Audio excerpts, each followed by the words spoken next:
So there has been a lot of scaremongering about a document called He Puapua. It has been described by British immigrants like Lee Williams and Carol Saki as separatism and apartheid. The leader of the opposition, Judith Collins, has declared the document as separatism. This is just more of the usual colonial victim blaming. In Judith Collins' own electorate in Papakura, Māori were treated as second-class citizens in a genuine system of apartheid, not allowed into bars or movies. We don't serve Māori here. Now, you'll never hear Judith complaining about the genuine separatism that happened in her own neighbourhood. On February the 3rd, 1959, Henry Bennett was refused service at a bar in Papakura based on the pigmentation of his skin and his ethnicity. They simply did not serve Māori here. But they would serve his European wife. This was genuine apartheid and separatism in Judith's own electorate, but obviously she's developed amnesia of what genuine apartheid stands for. He Puapua has absolutely nothing to do with separatism or apartheid. This is about apartheid and separatism. It is a policy of Indigenous rights, which is another form of civil rights.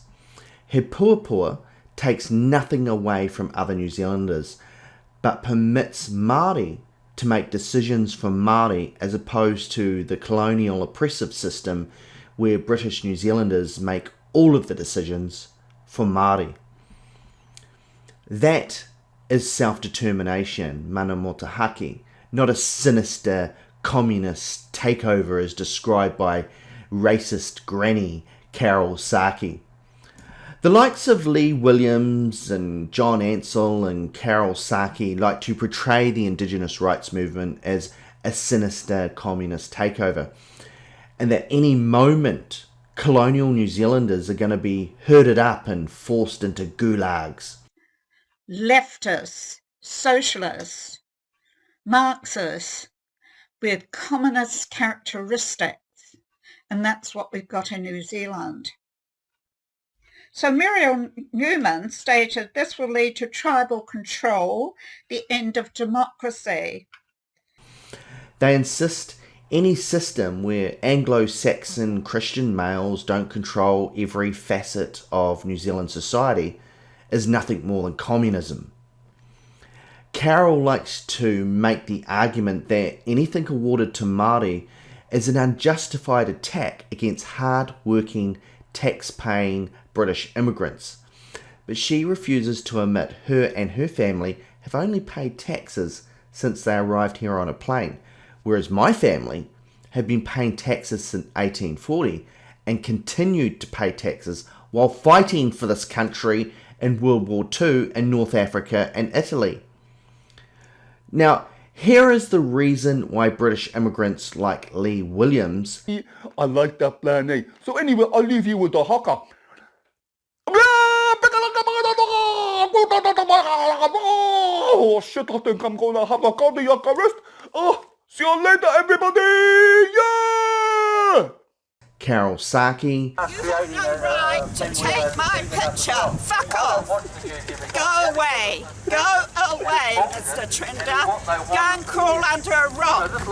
Muriel Newman decided to discriminate against Māori is because Judith Collins is going to force Aotearoa to sign up to KANZAK.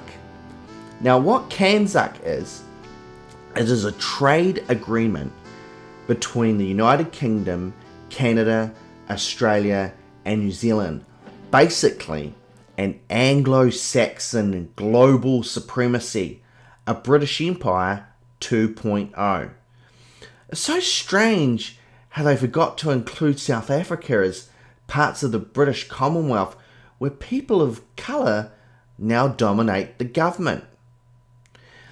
Now, under KANZAK, 66 million British immigrants with a mindset like Lee Williams, Carol Saki and Muriel Newman with a malignant hatred for all things Māori are going to be pouring into our borders. He's a separatist, and he wants to rip this country off and become very rich in the process. He wants New Zealand to be apartheid. The political agenda to scapegoat Māori over He Puapua is it's smoke and mirrors for their real agenda of creating an Anglo-Saxon empire. Now, they will start to indoctrinate us in their education system that the genocidal British Empire, it was benevolent, when in reality they exterminated more people than the Nazis in Germany. The English exterminated 6 million Irish, not to mention the Holocaust performed against First Nation people in Australia, Canada and Aotearoa. Up to 52% of the Māori population perished within 50 years of signing the Treaty of Waitangi. The death toll for First Nation people in Australia and Canada can only be described as a Holocaust. So when the likes of Carroll and Lee make false claims they're about to lose their civil rights to those uppity Maoris, they have never read and understood Article 2 of the Treaty of Waitangi or understand the United Nations Declaration for the Rights of Indigenous Peoples, that it permits in a democratic state to offer some form of self-determination for Indigenous peoples. Of course, Lee and Carroll preach an alternative fake history where colonization was a beautiful event for Māori and the British Empire was a benevolent gift of technology and British colonists didn't arrive for their own personal gain. They only came to help people they described as savage natives. Now KANZAK will have an education system that will glorify the British Empire. It will have a legal system that will persecute First Nation people while protecting Anglo-Saxon citizens. KANZAK will have an immigration policy with the floodgates of British colonists will overwhelm Aotearoa with more of the likes of Lee Williams who will mock our culture.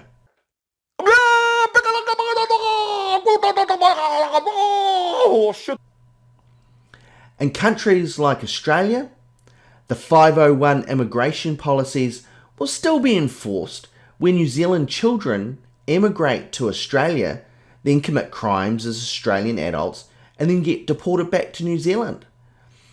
Immigration will increase so rapidly because everyone will want to go live in the most beautiful part of the British Empire, and that's Aotearoa. That Māori will become a 1% minority in a British country here in the South Pacific, in Polynesia. Basically, it's going to be the second British colonisation.